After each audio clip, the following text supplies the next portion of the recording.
On this edition of Serial Cooks, I've made quite a number of Italian dishes over the past few days. Let's try something Mexican.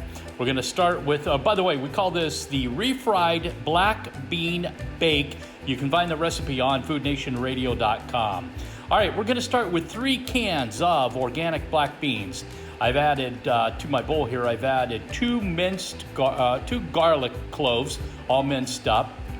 And I've also added 1/2 of an onion, all minced up as well. We're going to give that a good stir, and then it's going to go into my cast iron skillet.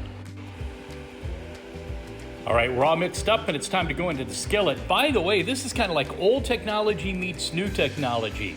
I'm using my cast iron skillet on the new wave precision induction cooktop.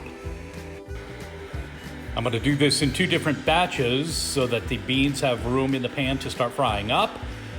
And let's get started here. Hey, there's my oven, by the way, 350 degrees. You might as well just start it now as well.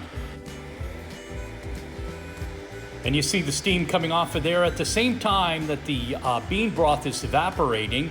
I'm also taking my wooden spoon and I'm rolling it against the bottom of the pan to start flattening out the beans.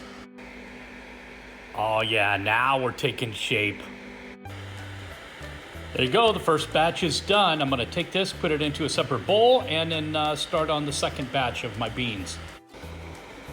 While my second batch of beans is cooking, I want to mention real quick the New Wave Pick Flex. This is the precision induction cooktop that we use. The good thing is I don't have to heat up the entire kitchen or sit at the stove. I can do it right here, and it's very portable. It's affordable, and you can find it right now on our website at foodnationradio.com. Just click on the Marketplace banner. My refried black beans are done, and it's time to start assembling my refried black bean bake dish.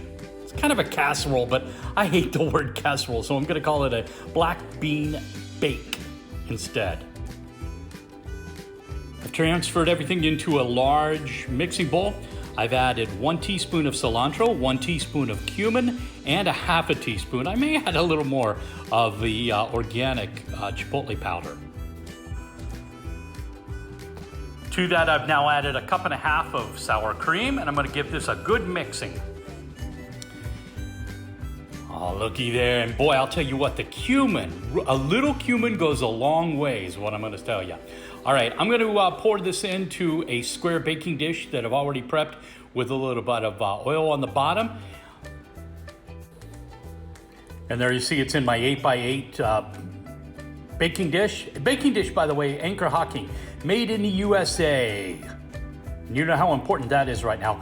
By the way, you can find one of these baking dishes by Anchor Hocking, made in the USA, on our website at foodnationradio.com. Next, we're going to coat the top of this with a lot of cheddar cheese, Mexican blend cheddar. There you go, 1.5 cups of Mexican blend cheese on top. And I also put a good sprinkle of cilantro on it. And now this is ready to go into an oven, 350 degrees for about 30 to 40 minutes until the cheese is bubbling. Now before you eat this, you want to let it cool for about 15 minutes because it's really super hot.